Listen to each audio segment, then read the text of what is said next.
Well, so far we've looked at how we can help before, during, and after.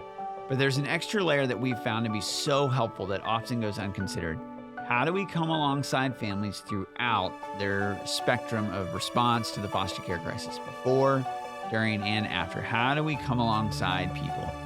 Whether someone is helping a neighbor who lives nearby, or participating in Safe Families as a host family, or a foster parent, or doing respite, the reality is no one can do this alone. How do we help throughout? To help us do that, we're joined by Katie Keith. Katie has her master's in social work from Temple University. She's worked with Diakon Lutheran Services as a caseworker and family therapist for children and families, where she's provided intensive in-home services through counseling and support to help families remain intact. She's traveled the world, including working with Forgotten Voices to help them learn how to provide more effective care for families.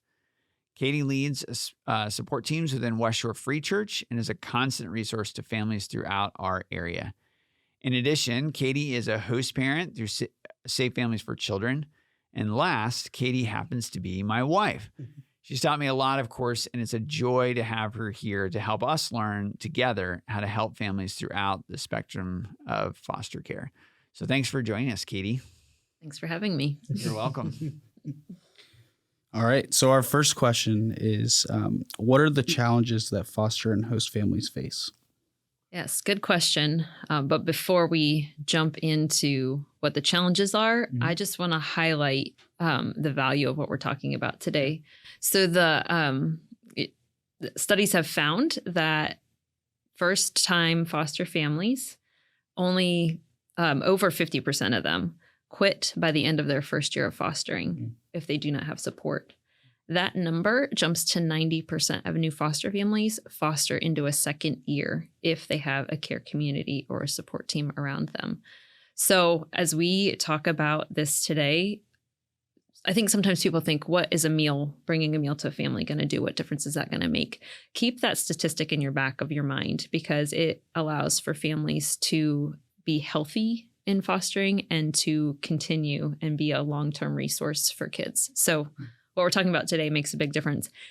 And as I talk about the challenges that foster families face, that statistic is going to make sense. You're going to say, yeah, that makes sense that over 50% of foster families drop out, because this is hard stuff. So some of the challenges that foster families face, just beginning with logistics. You have extra kids in your house. That is, extra questions being asked that need to be answered, extra bodies that need to be bathed and fed and moved through their day.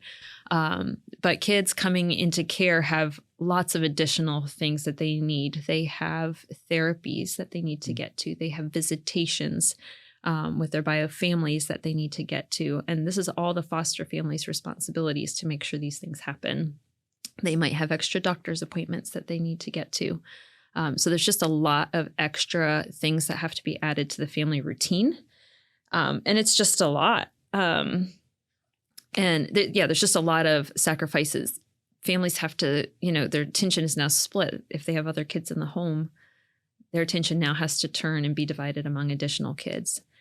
And when kids are coming from hard places, families are inviting that trauma into the home, that grief and that loss that those kids have experienced will come out in behaviors in the home, and will come out in their interactions and their ability to connect with the other kids in the house and the ability to attach and bond with the foster families.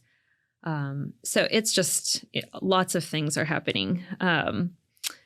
We found we're a host family, as Ryan said, and we found that bedtime is by far the hardest. I think during the day, the kids are busy and their minds are distracted. But at night, when they lay down and everything's quiet, is when they really get to start to think. They start thinking about their parents or the things they've been through. And so just falling asleep is hard. And so we found one of the big sacrifices that we found when we have kids in our house is we lose those evening hours. After we tuck our kids into bed, usually at 7:30, we're often still trying to get our kiddos that are visiting to bed at 10. They're still struggling Or one. to settle down and Yeah. fall asleep.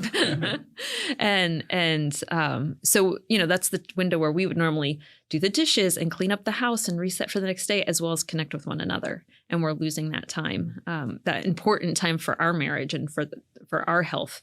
The other big things I would add in terms of, aside from logistics, is just the emotional and spiritual battles that happen when kids are coming into your home. Parents it's a roller coaster. It's totally unknown. You don't know what kids are coming. You don't know what their situations are. You don't know how long they're staying. A lot of times families are being asked, will you adopt? Are you willing to adopt these kids? Are you willing to be an adoptive resource? And are asking you to bond and connect with the kids in that way, while also knowing that the goal is for the kids to return to their families. And that can go on for weeks, months, and sometimes years for families. And so you're sitting in this known, and they're being asked to commit to two things: commit to adopting and commit to reunification for that kid. That's a hard middle ground, I'm sure, to be in. Yes. The emotional toll that can take on families is really hard. And then the last thing would be isolation. That, it's harder to get to church when you have extra kids, or if you're worried about how those kids are going to behave, or get to your life group, or you might get less invitations because people say, that's a big family to have over for dinner, and I'm not sure I'm up for that. Or you might be more likely to decline invitations if they're given because you feel like, oh, it's just too much for us all to get there. Or what if they act out while we're there? So it can feel really lonely and isolating. Yeah, and I have seen that play out in the life of our church, and those who have support and those who don't. You can see the difference. And a lot of people think that they can do it on their own, but then reality sets in. And so it's better to have a support team before a crisis. In an ideal world, how does a support team or care community work? Sure. So ideally, you have the foster family, and I'm using the word foster family interchangeably with host family just for simplicity's Kinship sake. care, kinship family. So I'll just use the word foster family. But anytime you're caring for a child in your care. Yeah. So the foster family is surrounded by. The foster child is surrounded by the foster family. The foster family is then surrounded by the support team or the care community. And then the care community is then surrounded by and supported by their church. So ideally, you have these layers of support to hold one another up. Each support team should have a coordinator, because the last thing a foster family needs is additional people to coordinate and have to keep in contact with and keep informed. So we'd like a support team to have maybe 6 or 8 people or families to be on that team. And then the coordinator communicates with the foster family. What do you need? Or this is what we want to provide for you. And then that person makes the schedule and does all the connections, and just then gets to inform the foster family, this is what's going to happen. The foster family should not have to be coordinating all of their support. They can't. It's too much to do that. Ideally, they get at minimum a weekly check-in. How are things going? What do you need? But ideally, there would be even more touch points throughout the week. And the foster families can provide a whole range of things. Meals are a huge blessing. It takes the burden of having to think of what to cook, having to grocery shop, having to prep the meal, having to clean up the meal. It just allows the family to be able to focus more on the kids, to turn their attention to the kids more and not have that stress.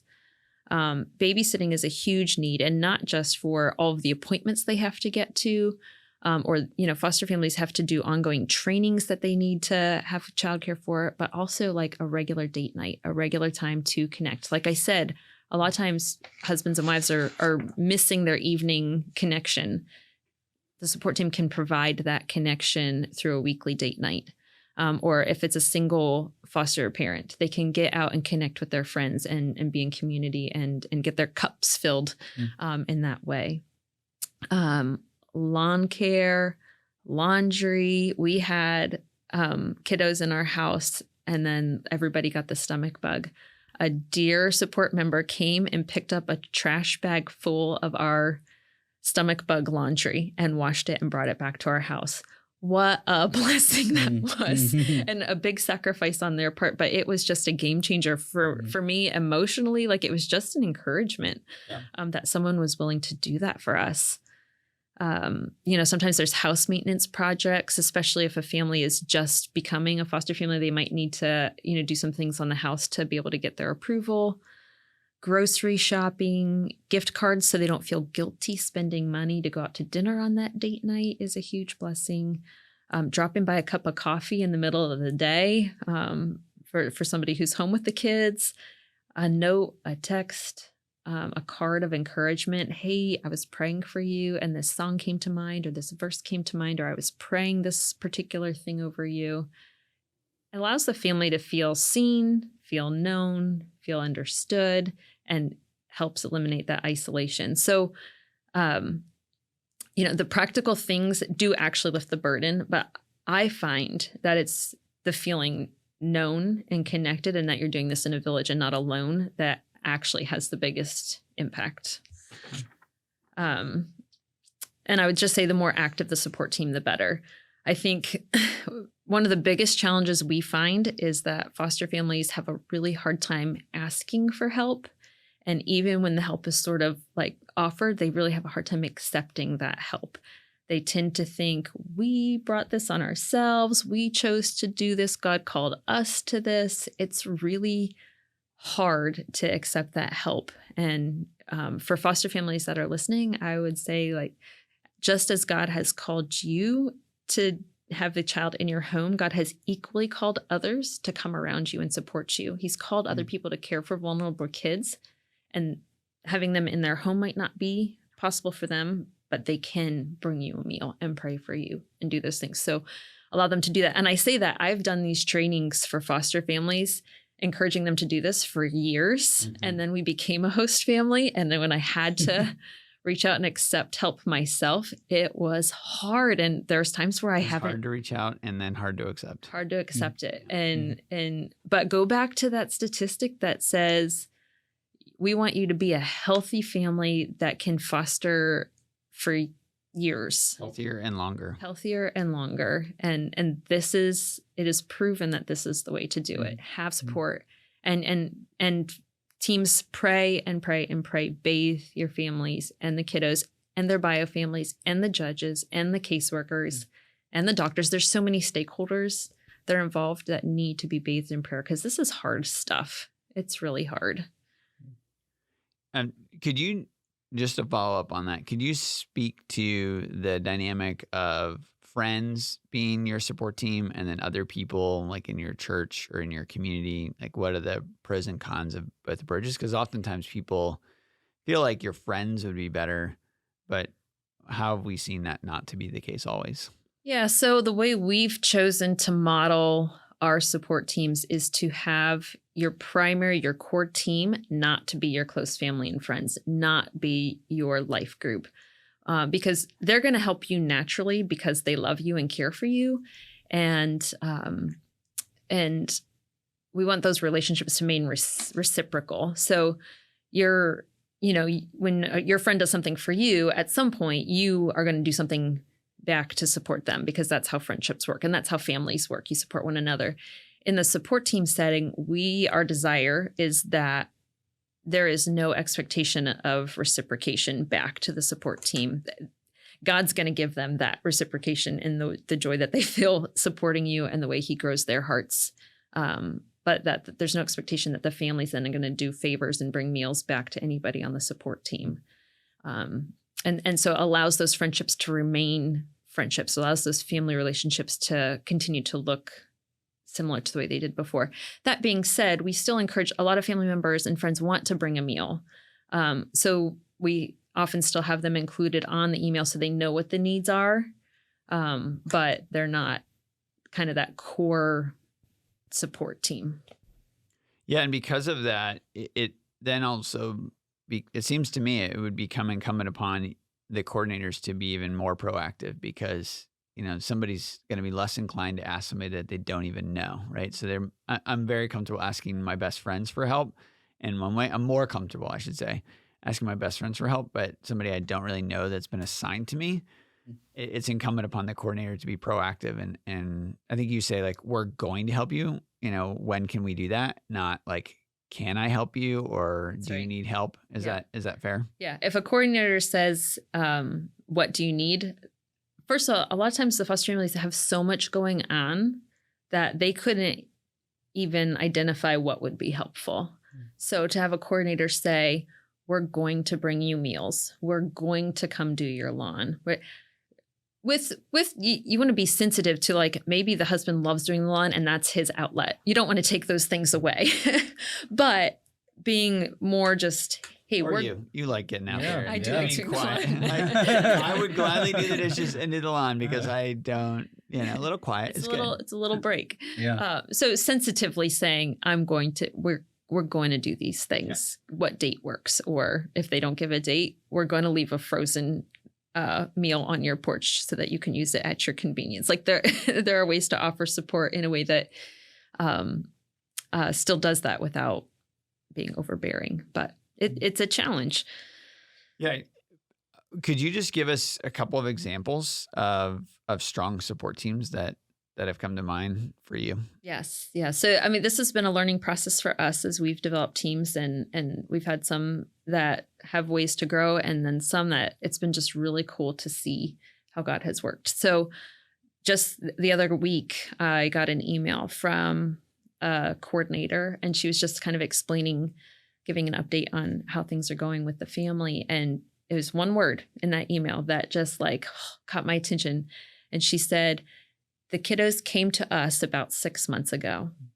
So this is the coordinator. This is the support team saying that the kiddos came to us. And that was so cool because it just spoke community. It spoke that they were taking ownership. Like, these kids are ours too. And yeah, it's just been really cool. And in that same group, it's been neat how God uniquely equipped specific team members for specific needs. When that team was formed, that family didn't know what kids were coming to them. And it turns out that one of the kiddos is in the same school district where one of the support team members is a teacher. And that teacher was able to, and especially with COVID and all that, she was able to find out exactly what that kiddo needed and is able to provide tutoring to that kiddo. And, we didn't know that how perfectly that need was going to be met by that support team in advance. And I think that's, again, emphasizes the importance of prayer, even in those, as you're forming support teams, like bathing in prayer, like, Lord, you know what kids are coming to this home, and you know what supports these people, these unique skills people have to meet those needs. Like, go before us and make it happen. And so that's one of the situations where it did. Another support team, it's been really neat to see how the team has become like family to the family.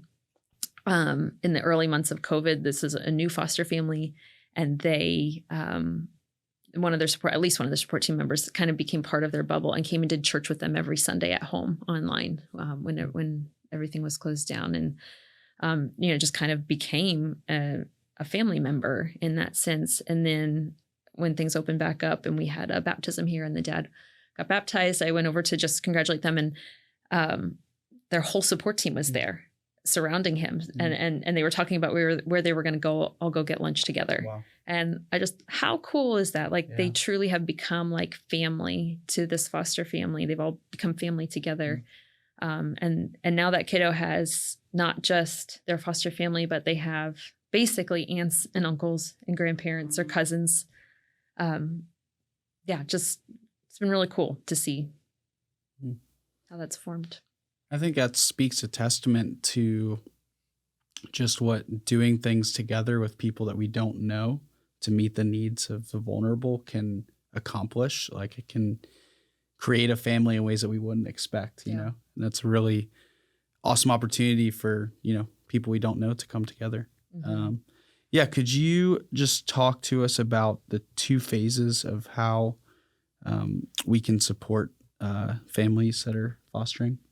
Sure. So, we found it's kind of dynamic. Families might ebb and flow into the initial phases and ongoing. But I found that when a family first gets a child into the home, they are able and willing and more quickly accept support because They don't know anything about these kids, and they don't have the things that they need. You know, you can't keep a stock of every size of diapers and every type of formula. And so when a kiddo first comes, they might need clothing, they might need formula, they might need diapers, they might need like additional food. So there's a lot of initial needs. They have to figure out the schedule and the transportation to the things. And oh, we have court tomorrow. We didn't know we were going to have court, so now we need a babysitter. And so there's a lot of things initially that it's, I think, easier to say yes to because you don't have a choice. You can't do it alone. And sometimes families stay, depending on the situation and the kids and the story that's unfolding, families stay in that place where a lot of support is needed on a regular basis, and it keeps that support team engaged. Other times, kids kind of settle into the house and you know, they kind of, the family finds a rhythm, and it becomes less obvious the need for a support team. And that's when I would just encourage support teams to not fade away, like continue to stay engaged. Like, no, we want to keep bringing you a meal once a week. Like, we know you're in a rhythm, but we want you to know we're still here and still supporting you and caring for you. That's when that cup of coffee just dropped off in the middle of the day becomes like just that little pick me up that a parent needs in just the right moment, or that text or that card of encouragement or that date night. Those things continue to be important, even though you might not realize they are. And they still continue to allow that foster family to do what they're being called to do healthier and longer. And so just encouraging families to continue to receive the support, even if you're feeling like, oh, I can do it. Yeah, you can. But God hasn't removed the call from the foster, the team, the support team to continue providing that care. So let them continue. So, and always be prepared that things change quickly, and a family can go into crisis in a moment's notice. And so if you've maintained that relationship, it's very easy to then ramp it up than if you've kind of gone down to nothing to reinstate everything. It's great. Yeah. Is it you or me? I think it's you. It's me. Okay. We are a well-oiled machine here. And you know, just as I look at how do these support teams help, that's one of the questions I just want to revisit, and we can talk about the things you've already mentioned, but just highlight some others on how support teams help. But as you're talking, Katie, I'm reminded of a donor who once said to me, "Don't deny me the opportunity to be part of what God's doing through this work." And that was an organization I was leading overseas, and it seemed so far away. And it was the same kind of dynamic where I was like, wow, this is like what I've chosen to do, and this is a hard life, and I don't want to inconvenience other people. And she wanted to help with her money and her time, and she said, "Don't deny me the opportunity to be part of what God's doing." And I feel that way about our support teams, that they have felt a call, as you're saying, and we all have a call to surround the vulnerable and help them and go to it. And an earlier guest illustrated it like swelling. I've never thought about swelling this way, and nor had he, but he was just talking about when the body is in pain and there's a cut or whatnot, there's a swelling at the spot. It doesn't recede. It swells, like the body sends blood to that spot, and it swells up as a sign of like, oh, we see you and we're coming for you. And I think there should be a swelling of support for the vulnerable, instead of, I think, our natural premonition as people is when we don't know what to do. A lot of us shrink back and say like, oh, well, that's too hard. And we shrink back when we're caving in and we don't know if we need help, or we do need help, but we can't ask for it. We shrink back. And instead that imagery of swelling to a spot is how God designed our bodies. And why is that not the case for the body of Christ? How do these support teams help? You gave us that amazing stat of more than 50% of new families stop after 1 year when they don't have support, but 90% continue when they do. But what are some of the other ways that support teams or care communities help? Yeah. So, I mean, as I said earlier, it just keeps families connected in a community, that these kiddos are being raised in a village. And how important that is. They're no longer fostering in isolation. And if if the kids return, if they're reunited with their families, it's now instead of one family that's going to continue praying for them, it is a whole village that continues to pray for them. And that's so valuable. And similarly, I had a professor in grad school who used to say that every child needs an adult that's crazy about them. And like at the end of the day, these kiddos get like a whole village that's crazy about them. They have extended family that is now crazy about them. And I just want to stop you there and interject because you know that I love that line, because when I heard her say that line, I was like, man, first time she said it to me, it was the first time we were at a wedding together when we met. Not our wedding, somebody else's wedding. And That's first for the time, next podcast. That's for the next podcast. But when she said that, I was like, who is this woman? And I was instantly captivated by her. And she, was like, oh, there's a guy I met at the wedding. But I won her over in the end. So, but that was a very powerful line that has really shaped a lot of how we live as a couple. And it's true. And it just reminds me, before we were a host family, and I was supporting another family in our church, and they had 2 little kids in their home. And I had babysat them a time or two in our house. I'd brought them a meal a few times.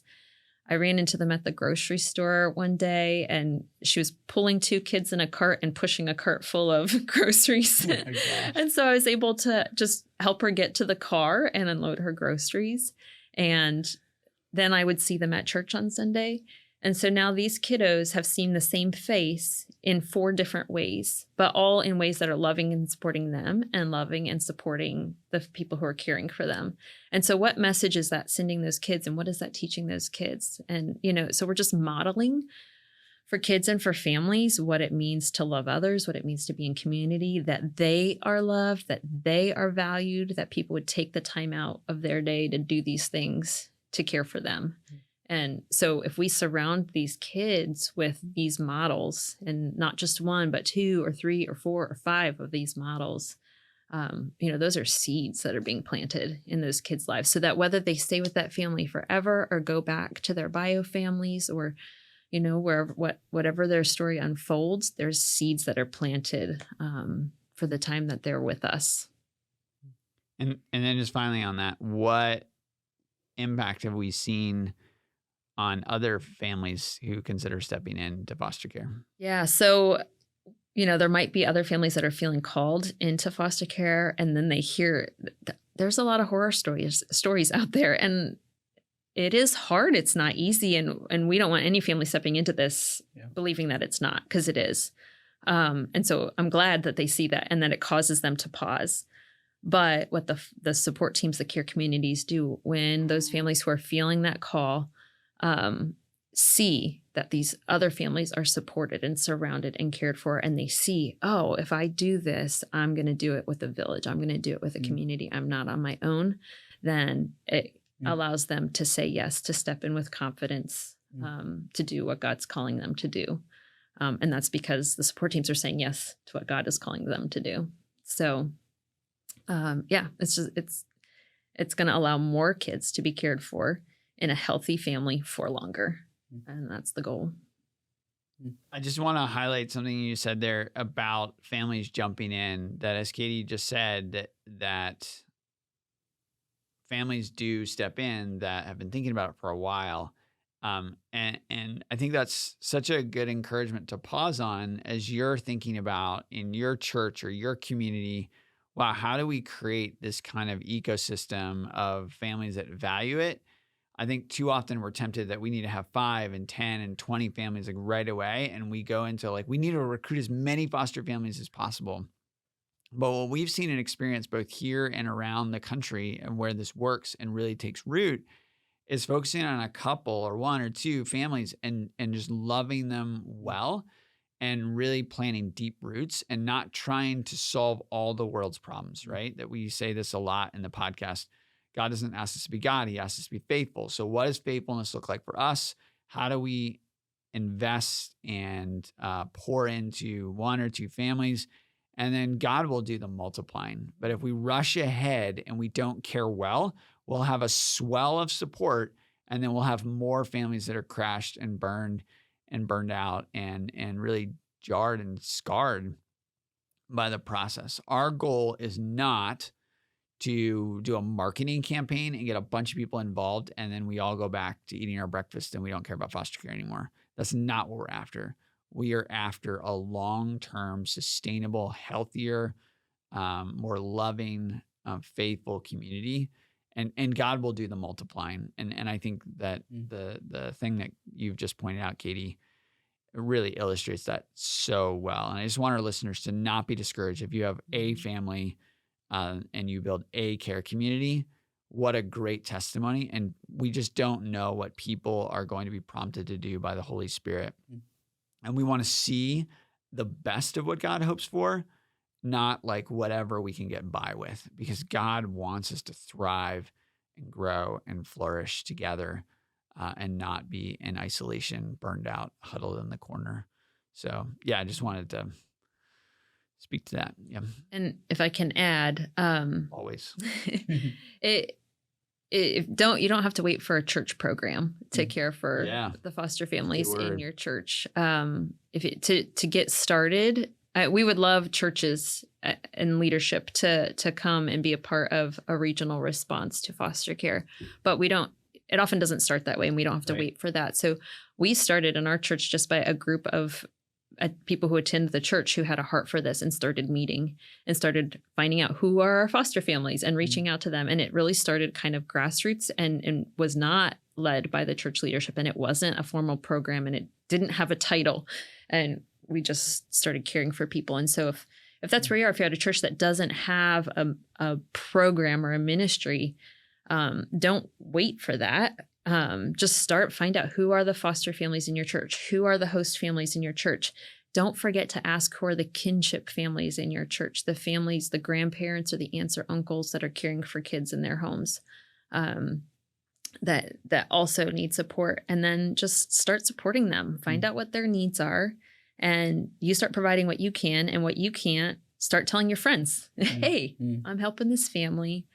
They need this. I know you have this skill.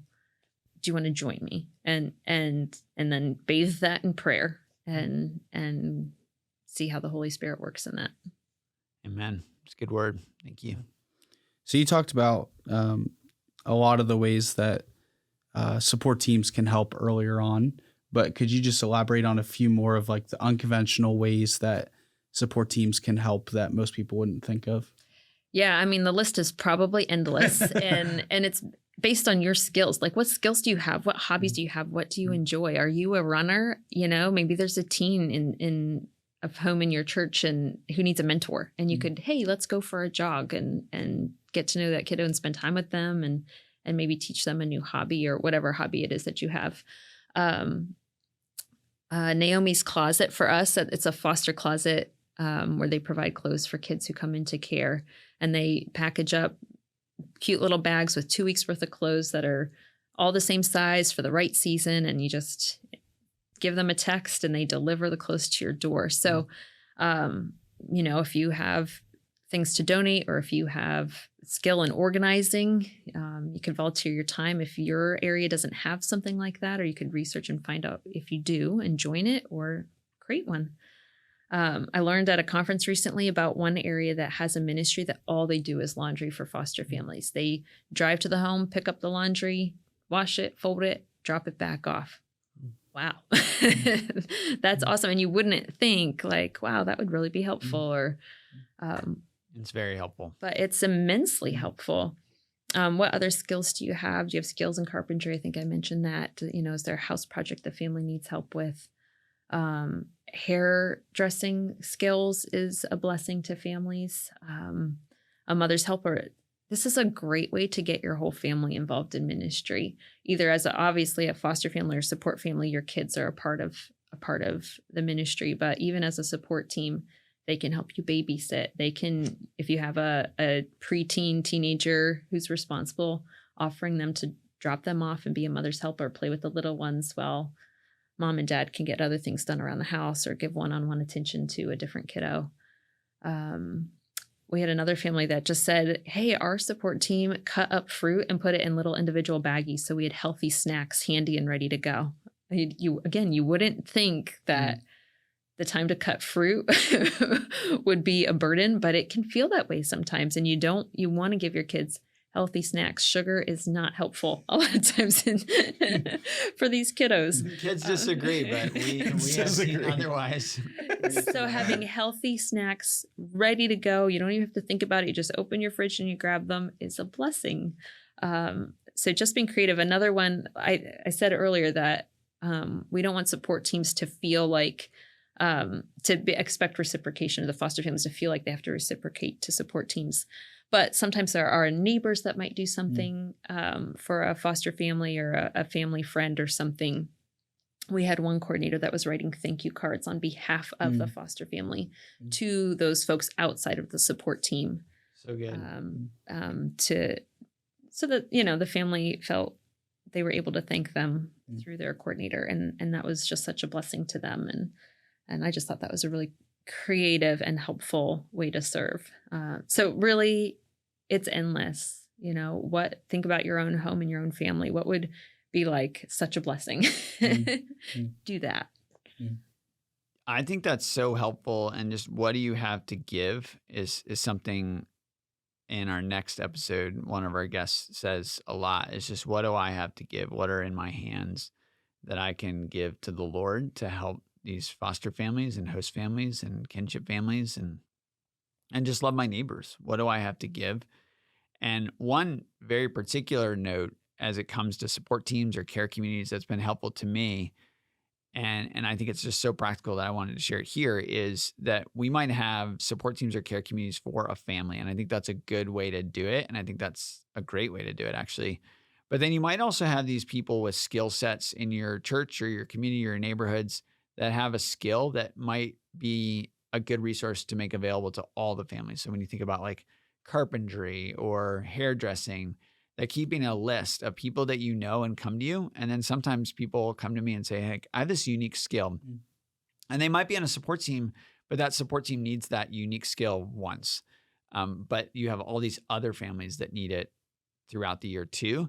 And I'm thinking about one guy in particular who's done lots of home repair projects around and said, hey, if you hear of any foster family that needs my skill set, just connect me to them and I'm happy to come over and do it. And they've been doing things at cost or for free.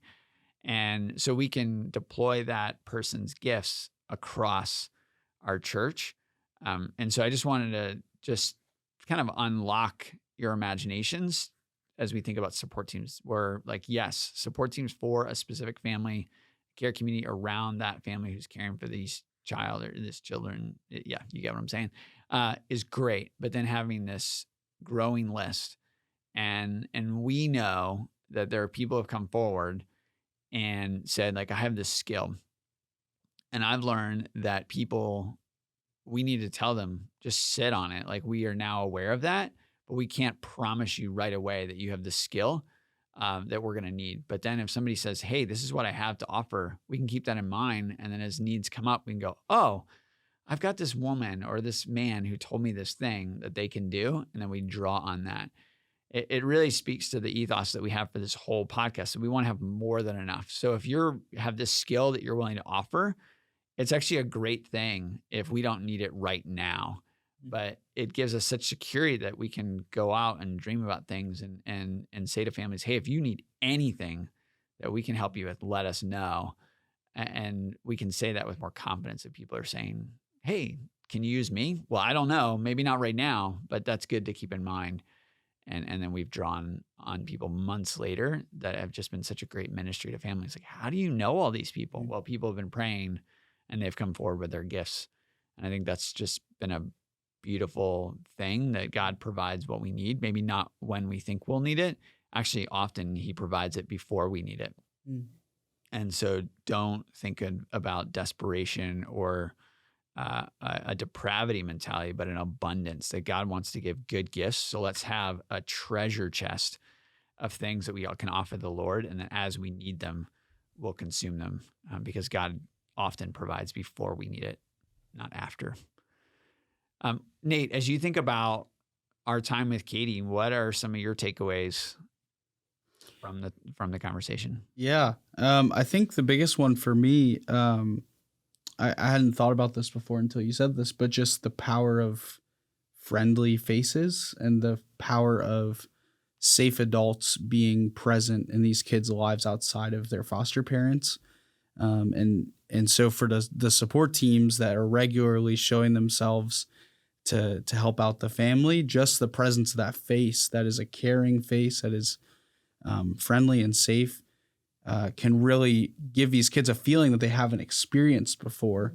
And to experience that outside of even their parents is another level of that, because the parents have a disciplinary side and, you know, they have a different role. But as a friend, a supporter, a mentor, that really can make a big difference in these kids' lives as well in a different way. So even just the practical practice of being present is really important to these kids at the level that they're at. Ryan, what was your takeaway? I've got two. One is that I love my wife. I knew that before, but our listeners I'm so glad you get to see just her heart that God has crafted in her over time. And I think her just love for people is evidence that God is preparing you, our listeners, for something, and that he's been making a way for you to grow and be nurtured and to be obedient for this moment. And then he'll continue to be with you as you grow. Because Katie and I and Nate, you know, we've all grown through stepping into this, but God has prepared you for what you need for now. And so, you know, her heart is just evident, and God continues to grow that. And I think it's worth highlighting. And the other one is that us story about the kids came to us about 6 months ago. And I think that's just such a beautiful illustration that in our individual mindsets of our individual families, even within families, like, you know, oh, that's not my immediate family, where I think these care communities and support teams, I think, give us a healthier, more biblical approach to what it means to neighbor and love others. And that us word is just really challenging, that these are our kids that God has entrusted us to as a church and as a community, that as we seek the welfare of the place that we've been sent into exile and pray to God on its behalf and its welfare, we'll find our welfare too. And I think that we grow when we seek the good of others, because these others are ours that God has entrusted us to care for. And so I think this us is something that I'm going to be thinking about. Katie, anything else that you want to say that no? Great. And I think that as I reflect back on all that we've learned from support teams, I just want to encourage us with one final story.